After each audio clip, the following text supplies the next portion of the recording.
to our customers, because it is the customers are our lifeblood.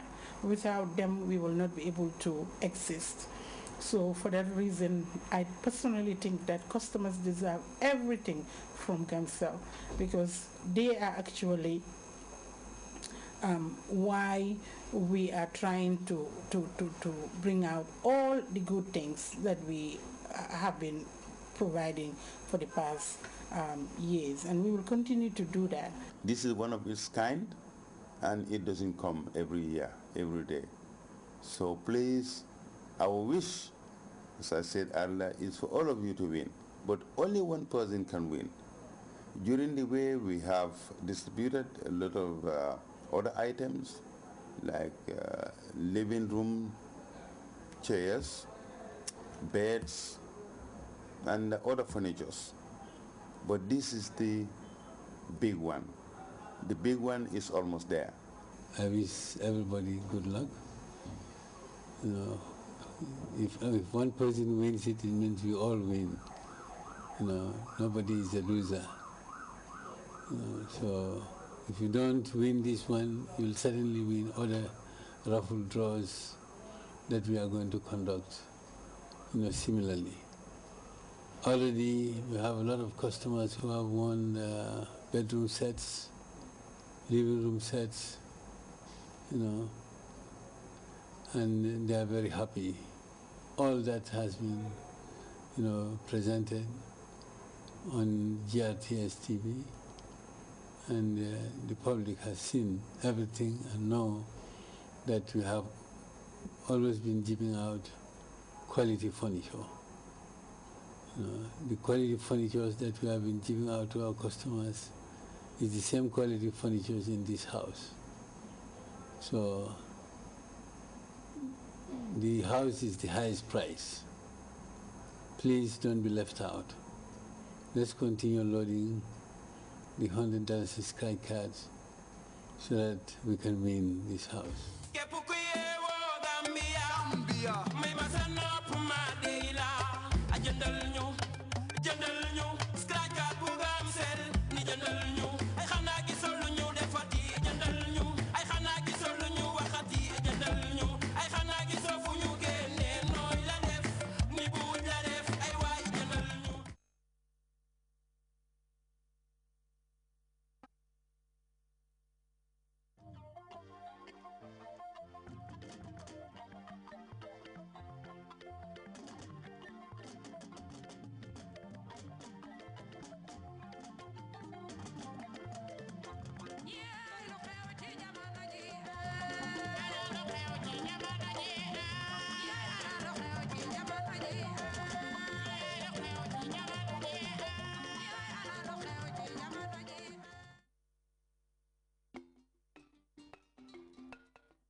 Turning the educational system around was the most daunting challenge, in the sense that when I talked about the university, I think this was the stadium when I said, for the Gambian people, for education, the sky would be the limit.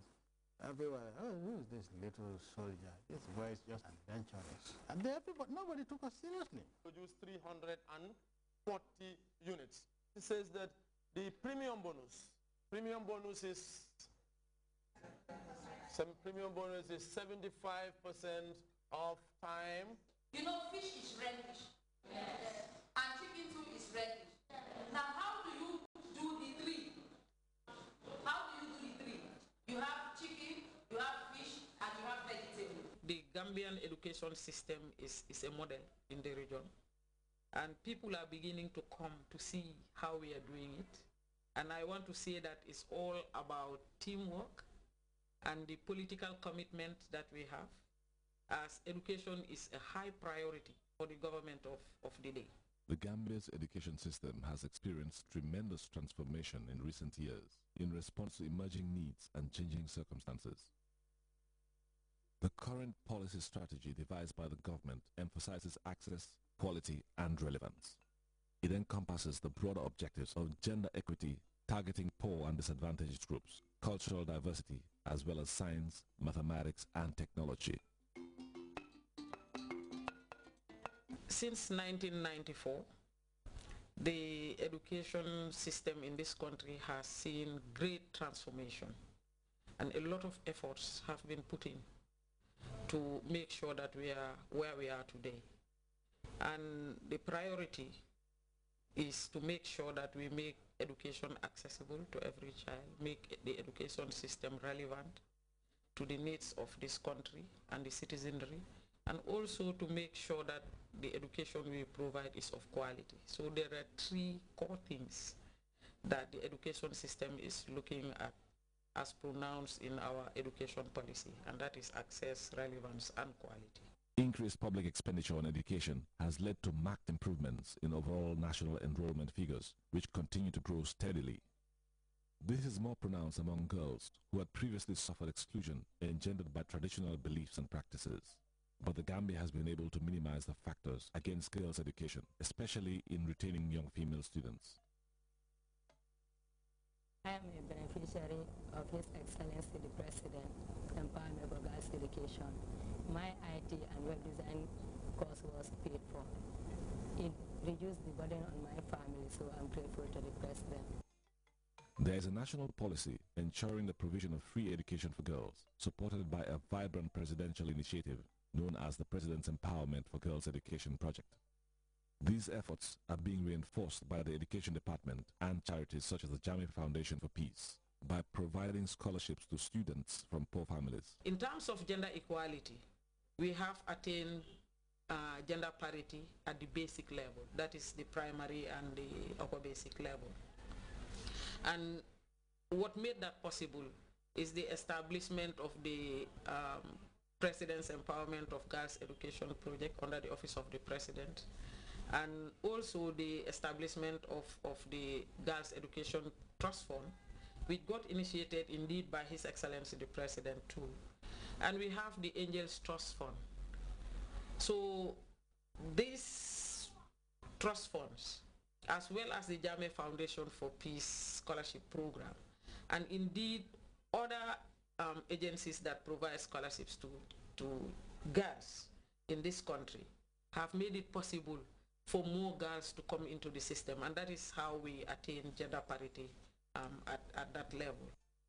A conducive learning environment for girls in the country is also built upon a strategy to create girl-friendly school systems, which encourage the recruitment and deployment of female teachers, especially among poor rural communities. You cannot talk about quality in the absence of the qualified teachers. And what we have been able to do is to make sure that we provide incentives for teachers to make sure that those teachers that are qualified, all of them don't stay here in the urban area. The way we have ensured that they go up country is for us to create incentive packages like housing for teachers, as well as allowances for those that go up country. So if you go to the remotest parts of this country, you enjoy an allowance of up to 40% of your salary. That is helping us take qualified teachers from the urban area to go to the rural areas. This is Sabali's dream house. This is the kind of house where Sabali want to live in. And Sabali, what's the concept of this house? You have not finished your work yet? Okay. The attainment of basic and secondary education by every Gambian child remains a priority for the government, which has taken a more active role in early childhood development. It is all geared towards enabling children to learn, communicate, and develop with the necessary support and guidance.